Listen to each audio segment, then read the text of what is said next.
I understand that from a historic perspective, from a systemic perspective, white America's hands are not clean. I get all of that. We talked about this with the affirmative action rule last week. We understand that. But in the end, what it comes down to is this: gun control or no gun control. Who the hell's pulling the trigger? And if you're so quick to pull it against one another, how the hell do we possibly have a future? These are our children's lives that are being taken away. Talk about teenagers. Talk about teenagers getting smoked while chilling at a block party. Chilling at a block party. It's just getting worse and worse and worse. And you have to pay attention to the numbers because the numbers are dwindling. And you have to pay attention to the numbers because what's going on in our society. Let me give you another stat because I want you to pay attention. Okay? I want you to pay attention. Because see, when you ain't, because there are black folks dying, but it's a double whammy. Because it's black folks dying at the hands of black people. And when black people are killing you, eventually they're going to get caught. And when they get caught, they're going to contribute to the 1.9 million incarceration rate that presently exists right now. How do I know this for sure? Did you know there's 1,566 state prisons in the country right now? Did you know there's 98 federal prisons in this country right now? Did you know that there's 3,116 local jails right now? Did you know that there's 1,323 juvenile correctional facilities? Who the hell do you think they're building it for? Do I have to direct you to the docuseries or the documentary that was 13 on Netflix, directed by Ava DuVernay? You want to go look it up. You can lament the history of this country and how systemic racism and prejudice and all of this other stuff played a role in how black folks and crimes were criminalized to such a degree because you know what? It was modern day slavery. Slavery, the eradication of it was supposed to take place in 1865, so they had to come up with a different way to throw us in jail. Yeah. All true. Nothing false about it. But completely irrelevant when it comes to us shooting one another. What that got to do with a black person pulling out a gun and willing to shoot into a crowd filled with minorities, filled with people who look like them, that share their hue, their pigmentation, their cultural identity, and everything else in between? What that got to do with it? You gonna call it out or not? Because society's coming. Have you been paying attention? Have you been paying attention? Just last week, we sat on this show and we talked about the rulings by the Supreme Court to eradicate race as a consideration from college admissions. People are up in arms about that. And I'm like, you ain't see that coming? You see that coming? Yeah, no idea that was coming. Clarence Thomas didn't hit that last year, didn't flat out state last year that he was coming for that. That the state Supreme Court was coming to address all of those things. Last year it was Roe v. Wade. Women's right to choose, gone. Oh, gun control. We're going to alleviate those concerns. We're going to loosen those gun restrictions. So much so that when you look at states by state right now, you're talking about constitutional carry states. That means you have the right to carry concealed weapons without even a permit. Do you know there's now 26 states that have that license? Let me read them to you. Alabama, Alaska, Arizona, Arkansas, Georgia, Idaho, Indiana, Iowa, Kansas, Kentucky, Maine, Mississippi, Missouri, Montana, New Hampshire, North Dakota, Ohio, Oklahoma, South Dakota, Tennessee, Texas, Utah, Vermont, West Virginia, Wyoming, and just this past Friday, Florida, the state of Governor Ron DeSantis. You now don't need a permit to carry a concealed weapon. Obviously, the lessening and the leniency as it pertains to the gun laws contributed to that. So even in states with the strictest gun laws, California, New Jersey, Connecticut, Hawaii, Illinois, Maryland, Massachusetts, and New York, you go elsewhere. There's 26 states right now. That's what they did last year. This year, in a span of days, they addressed affirmative action. They elevated the religious rights of folks with the woman who didn't want to serve a gay couple. I forgot whether it was with a cake or something for their celebration. She didn't want to do it. And she earned the right to do it through the Supreme Court. What do you think is next? Ever heard of diversity, equity, and inclusion? It's called DEI. You ever heard of that? If you haven't, you should. You know why? Because before it was college admissions.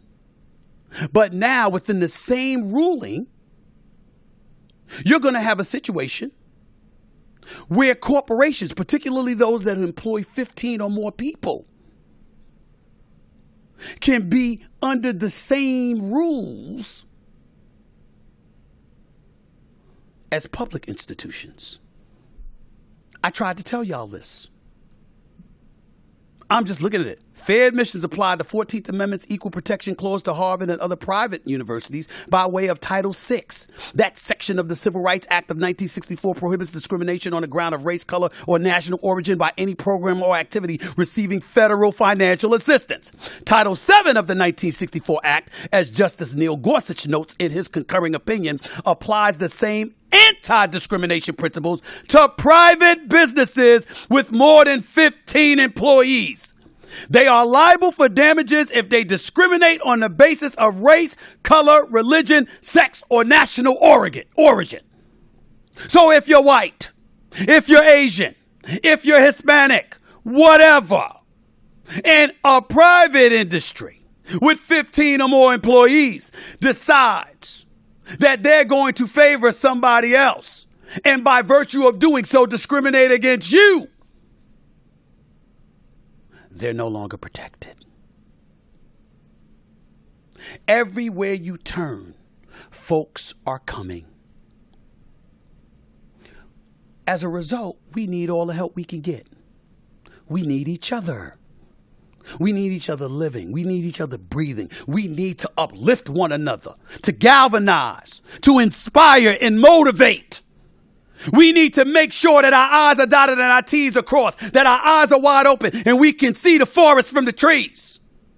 Not smoke one another and take one another out, and damn sure not be quiet about it. But that's what a lot of people want. You want the Stephen A's of the world to shut the hell up. And I'm not talking about the white community. I'm not talking about the Hispanic community. I'm talking about my own community. Oh, don't say anything. Why we pointing that out? Why we're talking about it? Because we're dying. That's why. We're killing one another. That's why. You got black people scared to go in their own damn communities. I remember last year watching television, and we had black folks in Chicago calling for martial law. Calling for the National Guard to come in and help out local law enforcement just so they could go home safe at night. And we supposed to be quiet about that? We ain't supposed to say anything? We just supposed to look at race? We supposed to point the finger at white America like we ain't culpable? That's what we supposed to do? Nah. I'm not doing that. As Snoop Dogg says, I ain't selling out, I'm looking out. We're not helping each other by being quiet and averting ourselves from holding our own selves accountable. Period. And you got right-wing networks and left-wing networks manipulating sound bites, grabbing a hold of it just so they can make their point or buffer their point. Bump all of that. This is about life and death. That's what this is about. This isn't a political issue, veering towards the right or the left. I didn't get into gun control. I didn't get into the Second Amendment and the right to bear arms. I didn't go there. I didn't favor one candidate over the other. I didn't go there. When I speak against Trump, I speak against him, not against Republicans. I speak against him because he doesn't know how to act. I didn't say anything about the right or left. I'm not policy driven and getting into the politics of the situation. When I'm talking about this, I'm a black man. And I'm watching black folks evaporate before our very eyes. Excuse my language, and we don't say shit. Not a damn thing. Bump that. I'm not having it. I'm not being silent. I read you the incarceration rate. I read you the percentage of blacks incarcerated. I read you the top 5 cities with the highest homicide rates. All black. With the exception of St. Louis. And we know when a lot of deaths have occurred in St. Louis, they've been black folks dying.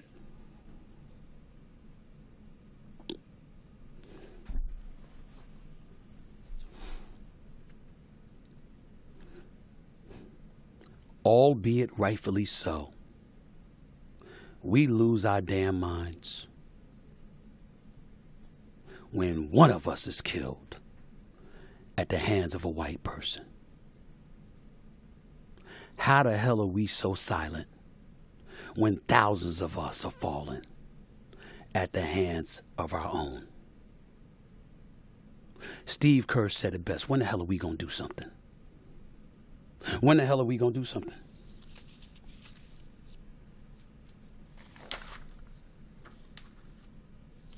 When the hell are we going to do something?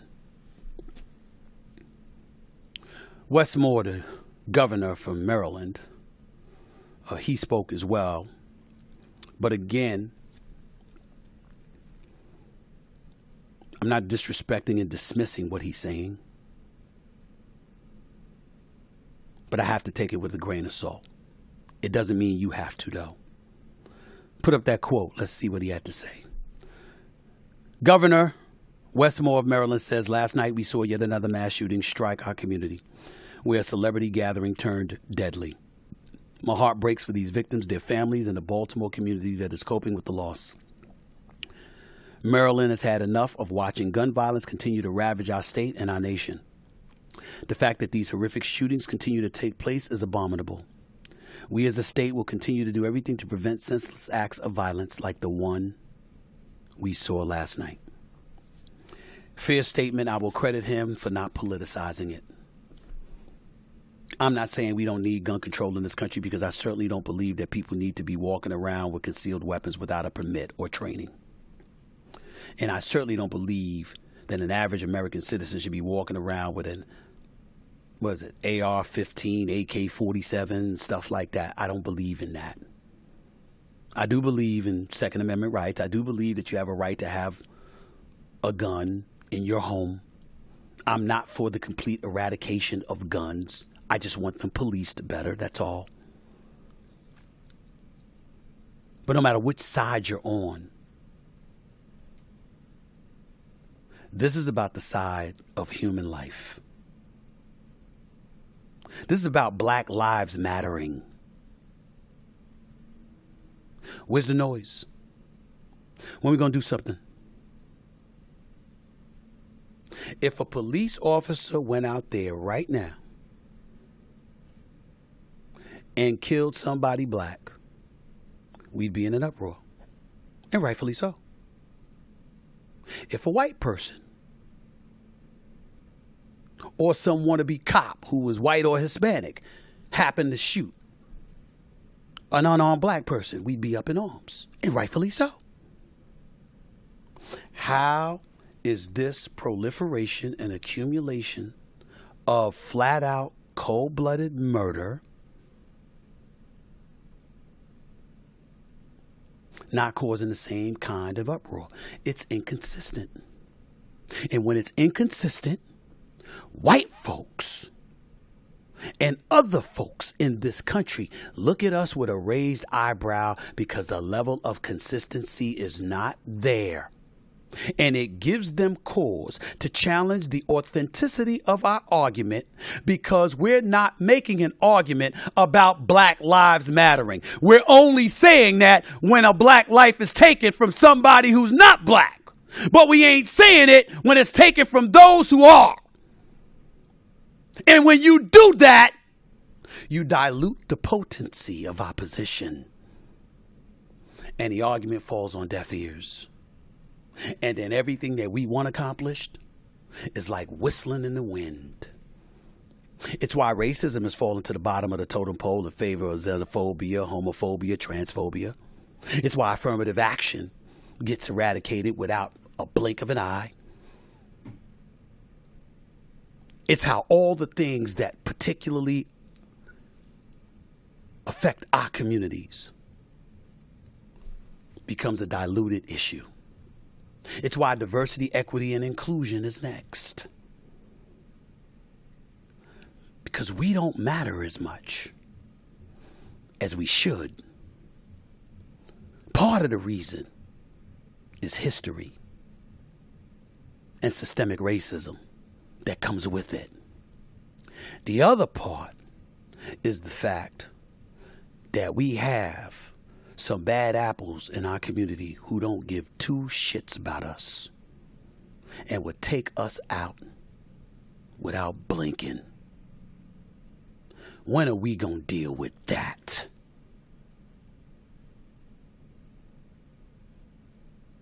When are we going to deal with that?